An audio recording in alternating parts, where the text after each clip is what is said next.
Hi and welcome to Aussie Candle Supplies. My name is Alex. In today's video, Kristy and I are going to show you how to make a palm wax candle.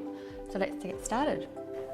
To make a palm moulded candle, you're going to need either crystallizing palm wax or feathering palm wax. Today we are using the crystallizing palm wax.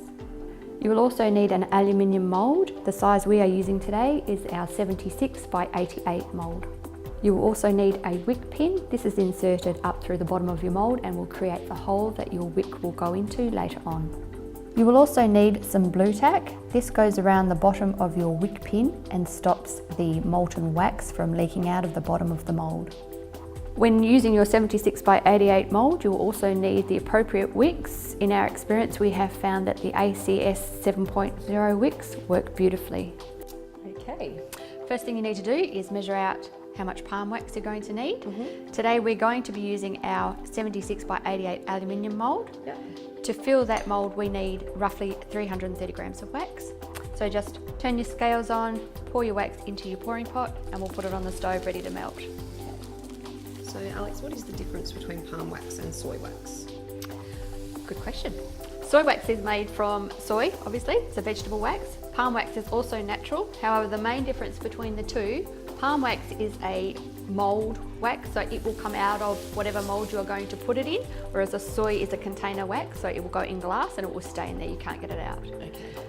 The palm wax today is also, the one we're using is a crystal palm wax. When we demold the candle, and you'll have a look at it, it has the most gorgeous tiny little crystal pattern on it. It's really, really beautiful.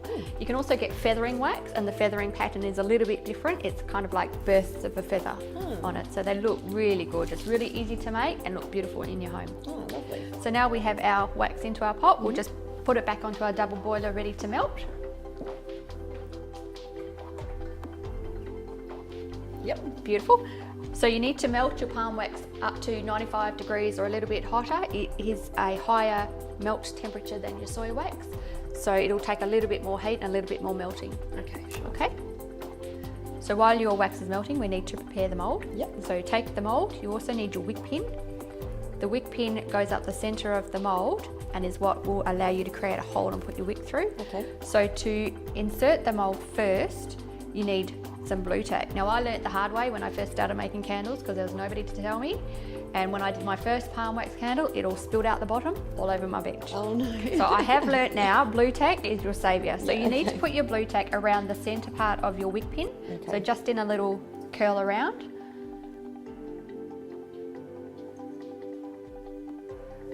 That's it. Okay, so take your mould, put it over the top of the wick pin and push down. Now push down with all your weight over the top as much as you can, squish it, twist it, so you're really squashing that, that's it, that blue tack. Okay, so that will seal the hole at the bottom and hopefully no wax. Okay, great. Will get through, so make sure that when you are making your candles, you protect your surface just in case you have an accident. Okay, so now that we've done that, we need to add our colour to our wax. Okay. So if you want to choose your colour and your scissors, and just shave the colour into your wax.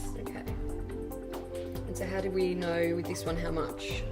You need to take a skewer or a spoon, drop a little bit onto some greaseproof paper. Okay. Once that dries, it will show you what the approximate colour is going to be of your candle. Okay. So if you want a light coloured candle, obviously only use a small amount of dye. If you want a darker colour, you will have to use a lot of dye. Okay. If you do want a really, really dark candle, like say for example a black candle, we do recommend that you use liquid dye because you don't need as much as you would need in a block form. Okay. And what colour are we using today? We are using raspberry sorbet today, which is a beautiful pink colour. Nice. So once you've shaved in your colour and you think that's enough, just give it a stir just to make sure it's all mixed.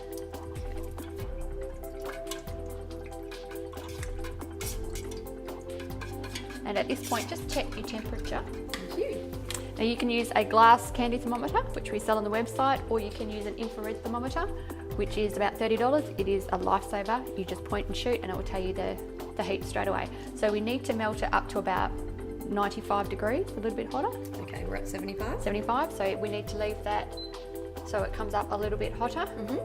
It's really important to help melt your dye block to make sure the heat is correct. Yep. And it's also important that you have a specific pour temperature into your mold, otherwise you won't get the pattern. Okay. So while we're bringing that up to heat, we will measure out how much fragrance that you Okay. are going to use. Fragrance are we working with today? So today we're going to be using Bubblicious. It's one of our fragrances. It's very sweet. It's a beautiful colour. It will go, beautiful scent. It will go lovely with our colour. So we need about 26.5 mils of that fragrance.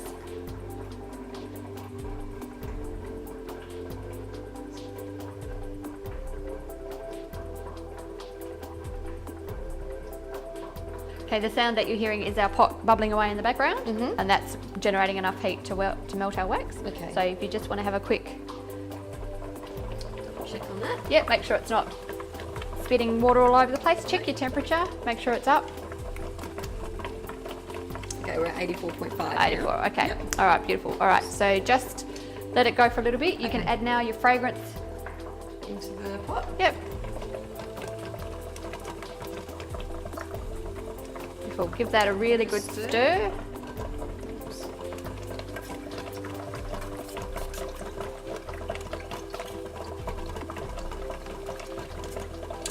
Smells delicious. Yes, one of my favourites. Okay, you can turn your heat off now. Just check the temperature one last time. Pretend. Okay, and we're at 90. Okay, Yep. beautiful. Okay, so that concludes our part 1 of how to make a palm video. Please join us for part 2.